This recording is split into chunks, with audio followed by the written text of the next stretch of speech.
Oke, hari ini saya ingin bicara tentang burnout, saudara. Tadi sempat ditanya, kok tumben judulnya bahasa Inggris, ini bukan judul sebetulnya sih, judulnya nanti, tapi saya mencoba mencari terjemahan dari burnout. Oh, ini dia nih. Oke, tepuk tangan buat adiknya Kristi. Wow. Ya, puji Tuhan. Adik bontot ya Kristi ya. Oke. Ya. Cilina ini banyak ya rakyatnya ya. Waduh.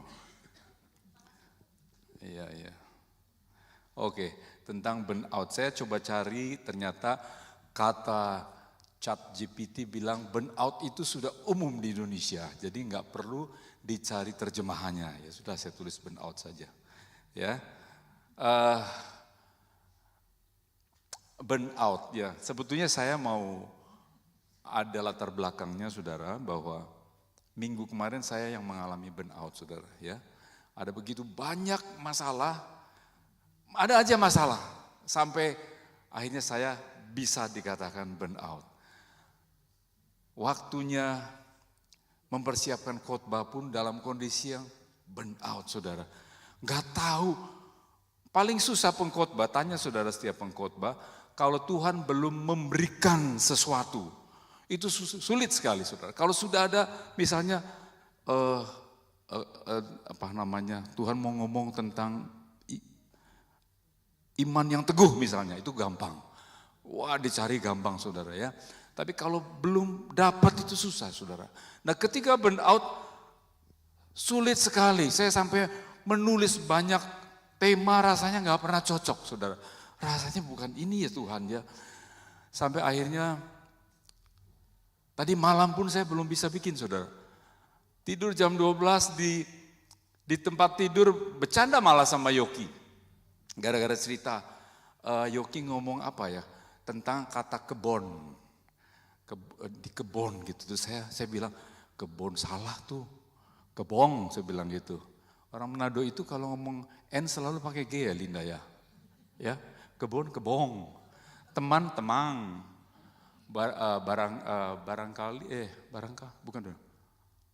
bikin, bikeng.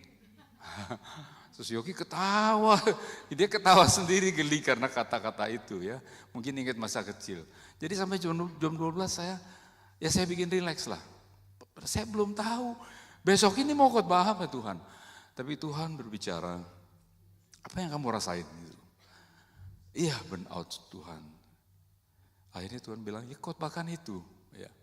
Mungkin ada orang lain jemaat yang juga mengalami hal yang sama. Ya. Sehingga jam 6 pagi ketika anak saya Sharon bekerja, dia pagi-pagi bekerja, saya mulai duduk, mulai berdoa, Tuhan, ini waktunya cuma tinggal berapa jam. Ya biasanya Pak Kom suka nanya, udah belum gitu ya, tapi Pak Kom baik hati gak pernah nanya ke saya lagi. Jadi saya tidak terlalu khawatir ya, dan jam 6, jam 10 kemudian saya selesai, saudara. Aduh, saya lega, tinggal finishing, kasih ini itulah, kasih variasi sedikit gambar dan lain sebagainya. Tapi itulah saudara latar belakangnya mengapa kemudian saya menyampaikan tentang hal burnout, saudara ya. Kita tentu tahu arti dari burnout. Burnout adalah kondisi kelelahan fisik, saudara. Tapi bukan hanya fisik saja, tetapi juga mental. Lelah mental, capek mental. Kalau capek fisik, it's okay, saudara. Tidur hilang ya. Tapi kalau capek mental, bangun masih bisa ingat lagi, saudara. Ya. Kemudian emosional, capek emosi, ya sama sebetulnya mental emosi. Dan yang lebih parah lagi bisa capek rohani. Sehingga ada kalanya ketika orang burnout malah nggak ke gereja, saudara. Malah sulit berdoa, sulit membaca firman Tuhan dan jauh dari Tuhan. Ya. Dan itu memang yang diperdayakan iblis buat kita yang mengalami burnout. Kemudian bahkan yang terkuat pun bisa merasa lesu dan jatuh, ya, jatuh mentalnya jatuh, ya. Merasa ditinggalkan, Sendiri, kayaknya orang di sekitar kita nggak ada yang bisa merasakan kita. Ya. Pasangan hidup pun nggak bisa merasakan kalau kita sedang burnout. Itu sebabnya jangan sampai pasangan hidup gampang menghakimi, saudara ya. Kalau suami atau istri sedang bermalas-malasan, biasanya enggak, jangan diomelin. Kadang-kadang pasangan bilang, kok tidur-tidur melulu gitu loh. Kok nggak ngapa-ngapain sih? Hati-hati saudara, mungkin pasangan saudara sedang burn out. Ditambah lagi diomelin seperti itu, tambah burn out saudara. Ya. Kemudian orang burn out bisa merasakan putus asa. Ya. Kalau saudara mengikuti berita di Indonesia, ada seorang pejabat konsulat ya, muda yang berusia 39 tahun, dia kedapatan meninggal dengan dililit dililit lakban yang masih diselidiki. Saya juga masih ngikutin, bingung nih, kadang dibilang katanya bundir ya, katanya dibunuh gitu ya. Tapi ada yang bilang karena burnout saudara, karena dia punya tugas yang cukup berat, yaitu sewaktu di Myanmar, konsulat ya? Kemenlu, petugas Kemenlu ini dia harus membebaskan WNI yang mungkin ada perang di sana ya. Dan dia sangat berat. Kalau saudara mengikuti video terakhirnya sebelum dia pulang ke kos yang kemudian besoknya kedapatan meninggal, dia sempat naik ke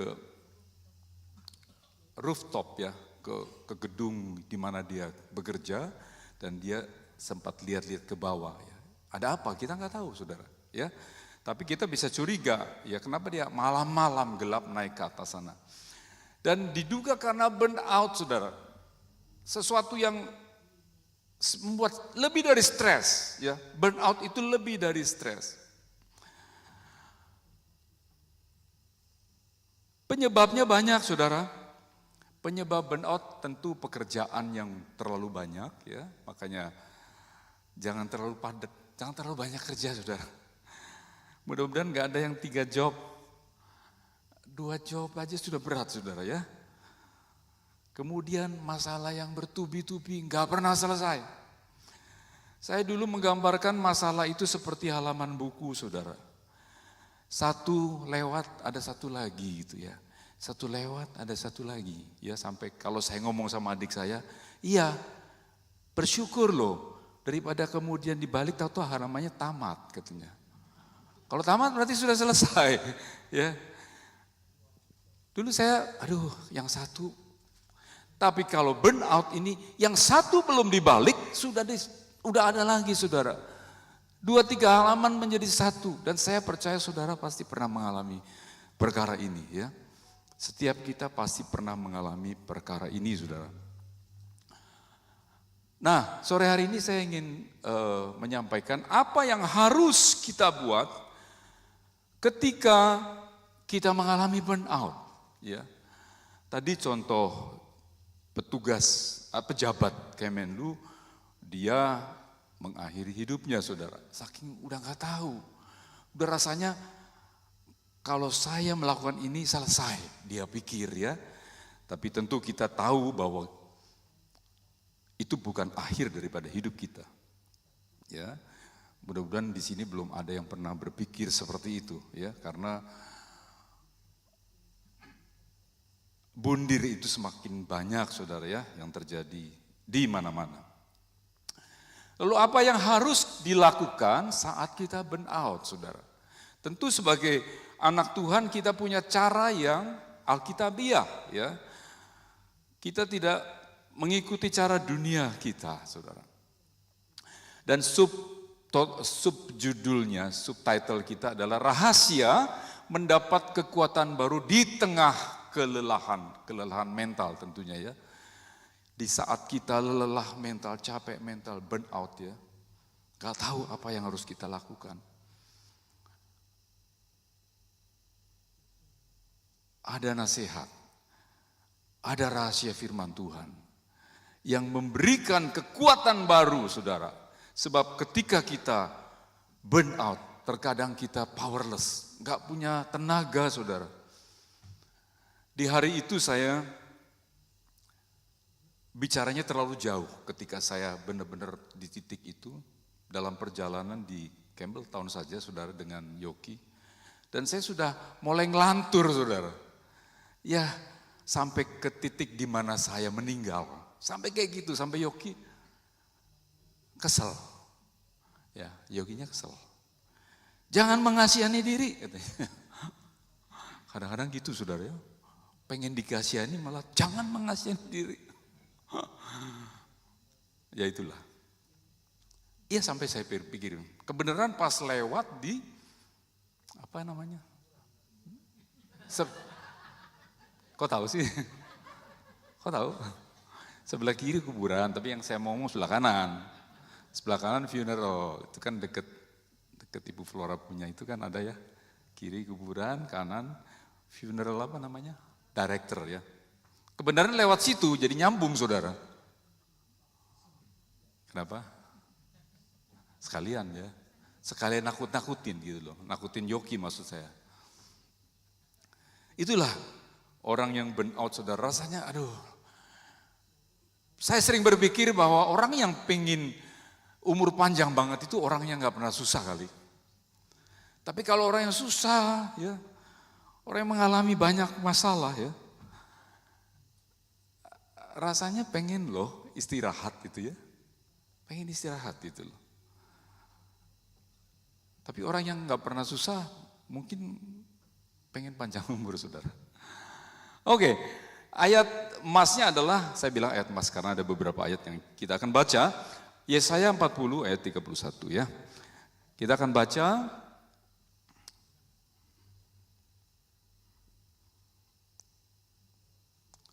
Yesaya 40 dari ayat yang ke-28 sampai ke-31. Saya baca untuk saudara ya. Tidakkah kau tahu dan tidakkah kau dengar, Tuhan ialah Allah kekal yang menciptakan bumi dari ujung ke ujung. Ia tidak menjadi lelah dan tidak menjadi lesu. Tidak terduga pengertiannya. Dia memberi kekuatan kepada yang lemah dan menambah semangat kepada yang tiada berdaya. Orang-orang muda menjadi lelah dan lesu, dan teruna-teruna jatuh tersandung. Tetapi orang-orang yang menanti-nantikan Tuhan mendapat kekuatan baru.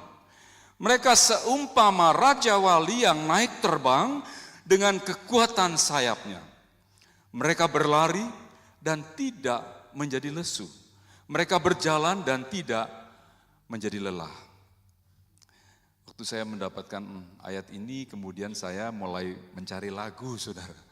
Saya mau cari lagu, kemudian yang kira-kira ada Raja Wali sayap terbang gitu. Nemu lagunya Simorangkir, Sari Simorangkir. Dengan sayapmu, ya, ku akan terbang tinggi gitu ya. Tapi kok kata-katanya, saya lihat Lani udah pilih lagu yang tadi pertama. Udahlah, jangan ngerepotin tim musik dah. Sama rupanya lagunya, kurang lebih sama. Itulah saya bilang tadi Lan, doanya nge-match gitu loh ya. Karena saya tahu baru pagi ini, saudara. Oke, saya akan menyoroti dari ayat yang ke-31 tadi, saudara, tentang tetapi orang yang menanti-nantikan Tuhan mendapat kekuatan baru. Ya. Orang yang menanti-nantikan Tuhan mendapat kekuatan baru. Ketika kita sedang powerless, saudara, sedang tidak berdaya, sedang lemah, sedang rasanya, ya pengennya sudah tinggalkan semua ini ya. Ada kalanya bisa seperti itu, saudara. Kita tidak punya kekuatan. Tetapi ayat firman Tuhan ini mengatakan, tetapi orang-orang yang menanti-nantikan Tuhan mendapat kekuatan baru. Saya ingin fokus pada kata menanti-nantikan. Apa itu menanti-nantikan? Ya. Menanti-nantikan bahasa aslinya adalah kafah, saudara. Kafah. Saudara jangan, yang biasa nonton Edis TV jangan keliru nih, kafah. Pak Fajar jangan plesetin ya, kafah, nanti tahu salah lagi ya. Kafah, bukan pakai B, saudara. Kafah ya. Kata kafah mengandung 3 makna, saudara. Memang bahasa Indonesia kata menanti-nantikan, menunggu. Ya. Tetapi dari kata kafah itu ada 3 hal yang kita bisa lihat tuh, saudara. Yang pertama, menunggu bukan menunggu dalam arti harap-harap cemas. Wah, dijawab enggak ya? Dijawab enggak ya? Enggak yakin, ya. Bukan seperti itu, saudara. Tetapi menunggu dengan sebuah kepastian, sebuah keyakinan bahwa yes, Tuhan pasti akan menjawab doa saya. Jadi menunggu sesuatu yang pasti, bukan harap-harap cemas. Bisa dikatakan seperti seorang anak yang menunggu kedatangan ayahnya. Saya teringat waktu saya suka ke Indonesia dulu, setahun bisa 2 kali. Bukan untuk healing, saudara, bukan untuk healing ya. Saudara-saudara kalau pergi untuk healing, saya enggak healing. Ada urusan, 2 hari pulang. Walaupun 2 hari anak-anak saya nunggu, saudara. Nunggu, ya memang karena di Australia ini kan cuman, keluarga kan cuman 4 kita aja gitu. Jadi enggak ada satu terasa sekali gitu. Jadi ketika anak-anak saya kecil dulu, saya pulang, waduh senang banget, saudara. Sampai kadang-kadang saya pulang nangis malah dia. Ya, waktu kecil, sekarang udah enggak. Sekarang bapak pulang enggak pulang syukur, gue enggak urusan. Yang penting pasangan gue sekarang. Beda, sekarang beda. Ya, itu anak-anak, makanya nikmati saja yang masih punya anak kecil itu nikmati ya. Nikmati walaupun dengan segala capeknya, nikmati aja, saudara. Karena setiap season itu akan lewat. Yang kedua adalah berarti menghubungkan. Ya, kafah, menanti-nantikan Tuhan, artinya terhubung atau menghubungkan dengan Tuhan. Mengikat, menyatukan dengan Tuhan. Ya, menggambarkan hubungan yang erat dengan Tuhan. Saudara bisa membayangkan ketika saudara dalam bahaya. Misalnya saudara dalam perjalanan di sebuah jalan yang gelap. Sepi, gak ada orang, saudara. Tapi ada orang yang ada di sebelah saudara. Orang yang bisa dipercaya, orang yang sangat kuat. Saudara pasti akan punya perasaan lebih tenang daripada saudara jalan sendiri. Jadi ketika seseorang burn out, kemudian dia menanti-nantikan Tuhan, kafah kepada Tuhan, maka dia seharusnya merasakan ketenangan. Karena menanti-nantikan itu juga berarti penyatuan dengan Tuhan, saudara. Ya. Dan yang ketiga, kafah berarti berharap dengan tekun. Ya. Dengan tekun berarti dengan tekun apa ya? Sabar. Apa ya tekunnya? Terus menerus, ya, yang tidak pernah berhenti. Ya, itu kafah, menanti-nantikan dengan terus menerus. Jadi dengan kata lain, kafah adalah berbicara tentang sikap hati yang berharap, percaya, dan berserah kepada Tuhan. Jadi bukan sekedar menanti-nanti seperti, ya dijawab syukurlah, gak dijawab ya udah. Enggak. Tapi satu sikap hati berharap, percaya, dan berserah kepada Tuhan. Itu kafah, menanti-nantikan Tuhan. Dan dengan sikap seperti itu, maka kita beroleh kekuatan baru, saudara. Ya, Tapi kalau saudara hanya mendapat nasihat, Yesaya 40 ayat 31, nantikan Tuhan, tapi tidak mempunyai sikap hati yang sebenarnya seperti yang 3 ini, maka saudara tidak punya benefit apa-apa. Saudara tetap saja ragu-ragu, tetap saudara cemas. Tetapi kalau saudara benar-benar menanti-nantikan Tuhan dengan arti yang sebenarnya, kafa, maka saudara akan memperoleh kekuatan baru. Oke. Kafa tadi berarti berharap, percaya, dan berserah kepada Tuhan. Kalau saudara melihat star rating,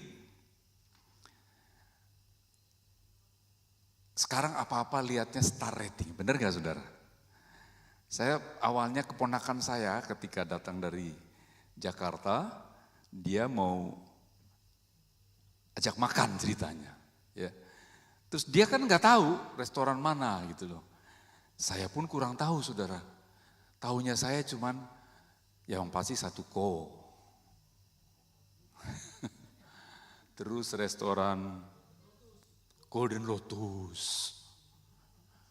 Terus yang Chinese food apa namanya? Flower drum. Satu lagi yang di bawah. McDonald kayaknya enggak deh. Taunya itu saudara, tapi dia di Sydney, ya cek panggil saya, ceknya juga enggak tahu di Sydney di mana. Enggak apa-apa, ini kita lihat rating. Nah, rupanya rating ini penting, ya. Saya lihat satu kok bintangnya 5 loh. Back and Co juga 5 loh. Tapi saya lihat Nusantara Trading belum ada. Belum ada yang masukin tuh bintang-bintangnya. Mungkin gak perlu dia, udah pede. Ya, jadi bintang ini penting saudara, referensi ya. Nah, kalau kita dikatakan berharap, percaya dan berserah kepada Tuhan, berapa rating Tuhan? Apakah dia Allah yang sungguh-sungguh bisa kita percaya atau hanya cerita? Hanya cerita bahwa Allah kita Allah yang bisa dipercaya. Ya. Banyak Allah saudara, setiap agama punya Allah. Ya. Dan jangan sampai salah saudara. Jangan sampai salah. Allah kita jelas ya. Jangan sampai mencari Allah yang lain. Jangan sampai kesasar saudara. Oke, kita mau lihat ratingnya sekarang. Di Yesaya 40 ayat 28 mengatakan, tidakkah kau tahu dan tidakkah kau dengar, Tuhan ialah Allah kekal menciptakan bumi dari ujung ke ujung, ia tidak menjadi lelah dan tidak menjadi lesu, tidak terduga pengertiannya. Saudara, Yesaya menyatakan bahwa Allah kita adalah Allah yang tidak pernah capek, saudara. Tidak pernah lelah, tidak pernah menjadi lesu. Bahkan digambarkan ketika dia menciptakan bumi dari ujung ke ujung, ya saudara bisa bayangkan. Saya tidak tahu cara penciptaan Tuhan. Apakah dia dengan seperti sulapan, begitu jadi? Saya tidak tahu. Tapi ada firman Tuhan mengatakan satu harinya Allah 1000 tahunnya manusia. Jadi ketika satu hari Allah menciptakan, kemungkinan buat waktu kita adalah 1000 tahun. Dan 1000 tahun itu tentu waktu yang panjang saudara buat kita. Sehingga bisa dibayangkan pekerjaan menciptakan bumi itu sungguh bukan perkara yang mudah. Baru bumi, sedangkan Tuhan menciptakan juga sejagat raya saudara. Yang kita tidak bisa ukur berapa besarnya. Mengerjakan semua itu dikatakan tidak menjadi lelah dan tidak menjadi lesu. Pak Dede begitu ordernya banyak, capek saudara. Saya kalau ketemu, Dek, gimana Dek? Ya, capek. Karena memang capek, ya. Tapi Allah kita, Allah yang tidak pernah lelah dan tidak pernah menjadi lesu. Dengan demikian Allah kita adalah Allah yang perkasa, ya. Dan nama Allah kita salah satunya adalah El Gibor, saudara. Allah yang perkasa, ya.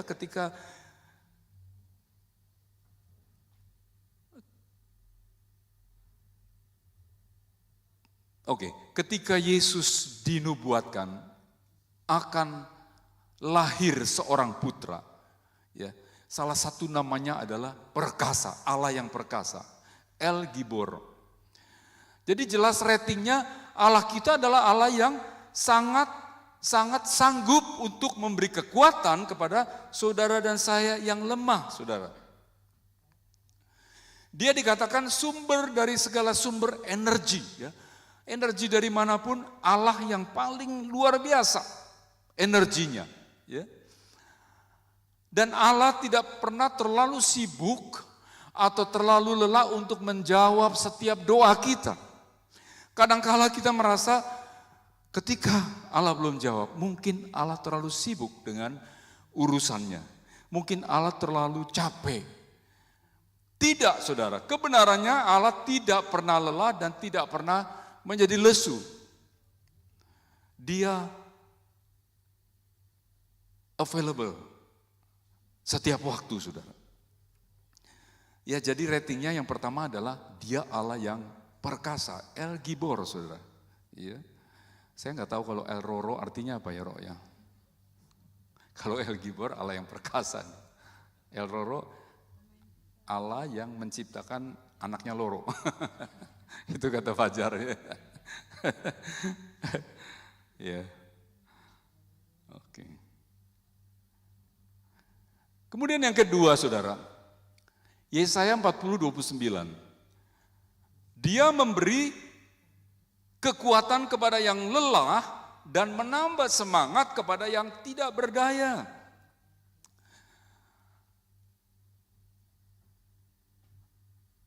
Kalau melihat nama Allah itu banyak, saudara, ya. Kalau saudara lihat banyak nama-nama atau gelar Allah. Dari dua nama El Shaddai dan Jehovah Jireh itu menyiratkan bahwa Allah adalah Allah yang memberi, saudara. Orang yang kaya adalah orang yang sanggup memberi, saudara. Bukan orang yang tidak memberi. Kalau orang kaya tidak memberi, bukan termasuk orang kaya. Contohnya waktu janda miskin yang memberi 2 ringgit memasukkan persembahan di depan Yesus. Yesus mengatakan dia orang kaya. Dia memberikan dengan kekurangannya. Ya. Orang yang memberi adalah orang yang kaya. Nah, Allah kita adalah Allah sang pemberi. Yohanes 3:16 juga menyatakan yang luar biasa, saudara. Karena begitu besar kasih Allah akan dunia ini, sehingga ia mengaruniakan, memberi anaknya yang tunggal, supaya setiap orang yang percaya kepadanya tidak binasa. Jadi jelas bahwa dari dua saja kita bisa melihat bahwa Allah kita Allah yang sangat bisa dipercaya untuk memberi kekuatan kepada kita. Karena dia adalah sumber kekuatan itu sendiri dan dia juga memberi. Kalau dia seperti tadi contoh orang kaya tidak memberi, apa gunanya gitu. Allah kuat tapi tidak memberi. Tapi Allah kuat, sumber kekuatan, dan Allah juga punya naluri memberi. Sehingga dua hal ini sudah memenuhi rating 5 bintang, saudara. Ya, Allah yang bisa dipercaya untuk diandalkan, untuk dikafahkan. Yaitu apa 3 hal tadi, saudara? Berharap, percaya, dan berserah.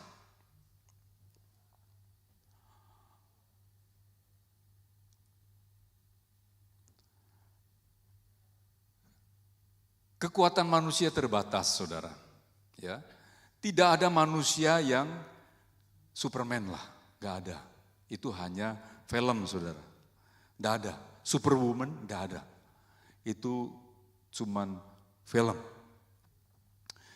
Di Yesaya 40 ayat 30 yang kita baca tadi, orang-orang muda menjadi lelah dan lesu dan teruna-teruna jatuh tersandung. Kalau melihat contoh orang-orang muda dan teruna itu soldiers ya, apa? Tentara-tentara. Benar nggak teruna tentara? Ya, tentara-tentara. Lambang kekuatan. Anak muda kuat, teruna kuat. Dikatakan bisa menjadi lesu lelah dan bahkan tentara yang terlatih pun bisa tersandung, saudara. Jadi tidak ada satupun yang dikatakan kuat seperti Superman, saudara.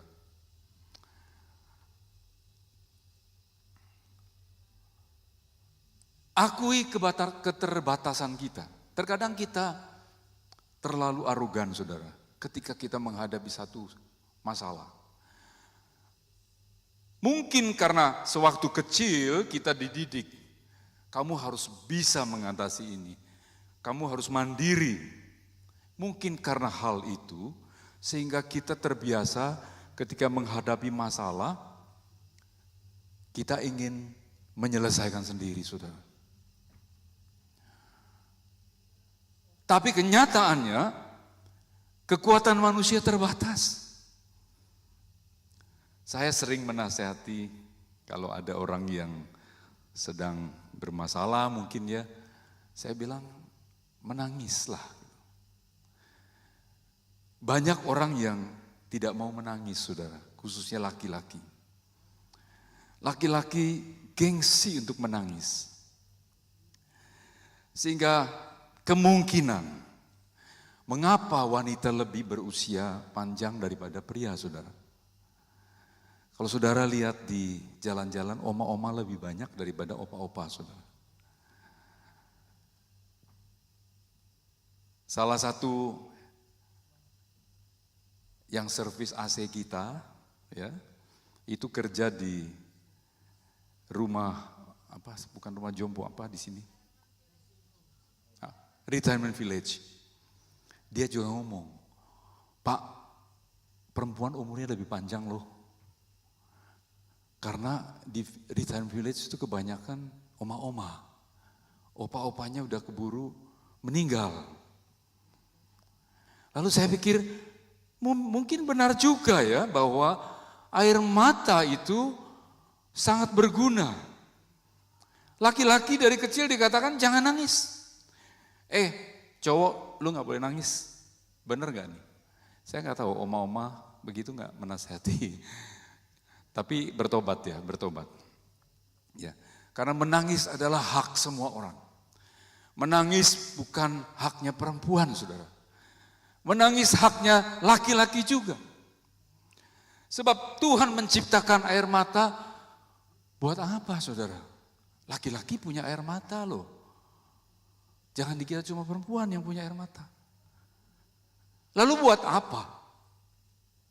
Laki-laki sering menahan tangis. Menahan tangis. Akuilah bahwa aku lemah. Ya. Memang laki-laki lebih gengsi, saudara ya. Wah, di depan orang kayaknya wah gitu ya. Padahal mungkin perempuan lebih kuat loh. Ya. Akui keterbatasan kita, bahwa kita manusia yang terbatas, bukan super, saudara. Kekuatan manusia tidak bisa diandalkan, saudara. Minggu lalu, Sharon yang kerja di gym, tiba-tiba pulang cerita, Pak, temanku meninggal. Oh, kenapa? Padahal dia seorang wanita yang PT, personal trainer, nggak ada lemak, saudara, tubuhnya. Hanya otot semua, perempuan tapi berotot. Dan mirisnya, saudara, dia akibat dari waktu dia angkat barbel. Sewaktu dia mengangkat barbel, dia terjatuh. Dan waktu terjatuh, segera dilarikan di rumah sakit, ternyata dia mengalami perdarahan otak, saudara. Dan 2 hari kemudian meninggal. Secara fisik dia kuat, saudara. Kuat, badannya mungkin laki-laki kalah, saudara. Ya, mungkin kalah, karena dia otot semua. Ya, saya lihat fotonya, aduh, ini nggak ada lemaknya orang. Kekuatan manusia tidak bisa diandalkan. Secara otot kuat, tahu-tahu di sininya nggak kuat, saudara. Ya, perdarahan otak. Itu sebabnya Yeremia 17:5 katakan, terkutuklah orang yang mengandalkan manusia, yang mengandalkan kekuatannya sendiri. Jadi jangan pernah mengandalkan kekuatan sendiri. Oke, Yesaya 40:31 mengatakan, mereka seumpama raja wali yang terbang tinggi, yang naik terbang dengan kekuatan sayapnya. Mereka berlari dan tidak menjadi lesu, mereka berjalan dan tidak menjadi lelah. Saudara tentu sudah tahu apa menjadi keistimewaan Raja Wali. Raja Wali terbang tidak mengepakkan sayapnya all the time, saudara. Ya, tidak seperti burung-burung yang lain. Dia hanya perlu ketika mungkin dia di bawah atau di dahan sementara, tapi kemudian dia hanya mengembangkan sayapnya dan melalui angin atau badai yang di bawahnya, dia terbang tinggi, saudara. Yang menjadi pelajaran dari burung Raja Wali adalah dia tidak menggunakan kekuatannya sendiri. Dia terbang tinggi, bahkan yang dipakai untuk terbang tinggi adalah badai, saudara. Badai berbicara masalah. Jadi seorang anak Tuhan yang menanti-nantikan Tuhan, pada saat bermasalah, dia justru seperti burung Raja Wali, dia membubung tinggi. Ini luar biasa, saudara, ya. Tapi hanya untuk orang yang kafah kepada Tuhan, yang menanti-nantikan Tuhan. Kalau anak Tuhan tidak menanti-nantikan Tuhan, dengan arti yang sebenarnya, maka podo wae, saudara, sama aja. Sami mawon. Loyo, saudara. Tapi seorang yang kafah kepada Tuhan, menanti-nantikan kepada Tuhan, ketika badai datang, justru dia akan membubung tinggi. Dan itu real, saudara, bukannya tidak real. Makanya banyak kesaksian, aduh, untung saya mengalami ini. Kalau saya nggak mengalami ini, saya udah jauh dari Tuhan.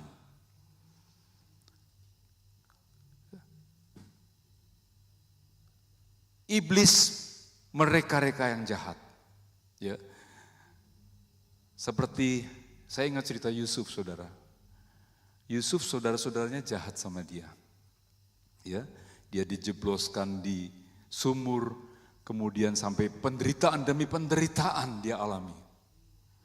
Tapi akhirnya Yusuf diangkat menjadi orang nomor 2 di Mesir, menjadi Perdana Menteri, saudara.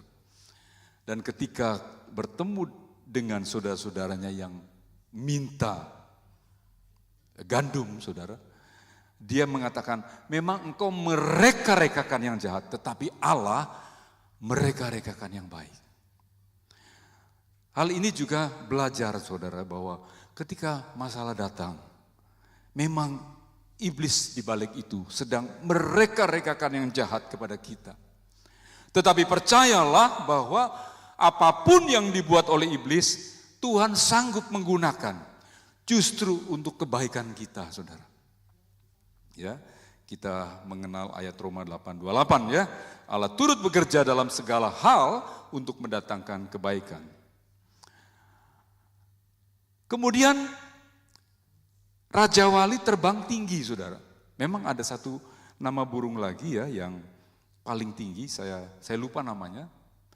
Itu bisa terbang 11.000 kilometer dari permukaan air, saudara. Tapi kalau Raja Wali ini paling tinggi 3.000 meter, artinya 3 kilometer. Saudara bisa bayangkan 3 kilometer dia bisa terbang tinggi. Apa pelajarannya saudara? Yaitu ketika di tempat ketinggian, maka sebesar apapun benda yang di dunia ini, katakan gunung lah. Tentu kita melihat atau burung ini melihat gunung itu hanya satu titik, saudara. Kalau kita di pesawat terbang ya, belum sampai tinggi sekali ya, saya nggak tahu. Kalau pesawat terbang mungkin bisa ya 10.000 kilometer mungkin. Tapi 3.000 kilometer saja melihat ke bawah, rumah itu kecil-kecil saudara ya ketika take off ya. Sehingga apa yang menjadikan masalah kita yang sepertinya segede gunung, ketika kita di bawah membubung tinggi seperti burung Raja Wali, masalah itu menjadi kecil, nampak kecil. Dan ini sangat penting karena ini bicara mindset saudara. Mindset ketika saudara melihat sesuatu besar maka saudara akan lemah. Saya teringat dengan 2 pengintai saudara. Waktu Musa disuruh mengintai, mengirim 11 pengintai, yang 9 katakan, waduh orang di sana seperti raksasa, tangannya saja segede pisang katanya. Tapi yang 2, Joshua dan Kaleb berbicara beda saudara. Dia mengatakan memang benar, tetapi Tuhan kita lebih besar daripada orang-orang itu. Dia menggambarkan Tuhan kita lebih besar. Sehingga raksasa yang dikatakan tangannya segede pisang itu jadi kecil. Dan itu membangkitkan iman kita saudara. Tapi kalau sudah, aduh raksasa, loyo saudara takut. Ya, jadi begitu kita membubung tinggi, kita melihat masalah kita enggak segede-gede amat saudara. Dan itu penting untuk mindset kita dan membangkitkan iman kita.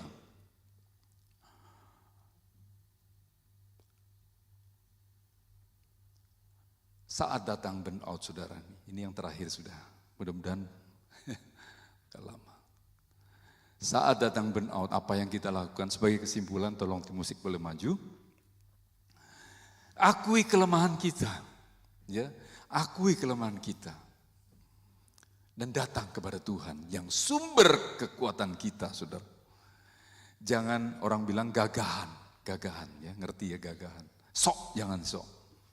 Akui bahwa kita lemah, kita butuh Tuhan. Yang kedua, alihkan fokus dari masalah kepada janji-janji Tuhan. Ketika orang bermasalah, yang ada di sini hanya masalah, saudara.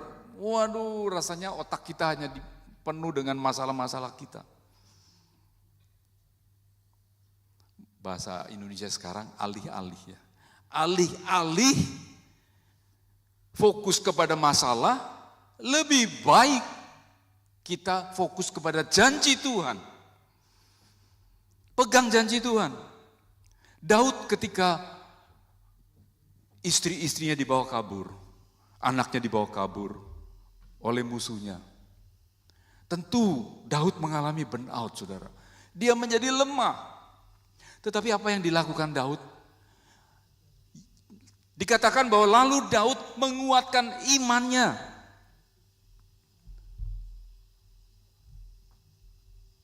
Jadi jangan fokus kepada masalah tetapi fokuslah kepada janji Tuhan.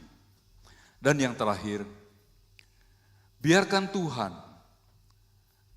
yang menjadi sumber kekuatan kita, bukan kita sendiri saudara. Ya. Percayalah bahwa Tuhan sanggup menolong saudara dan saya.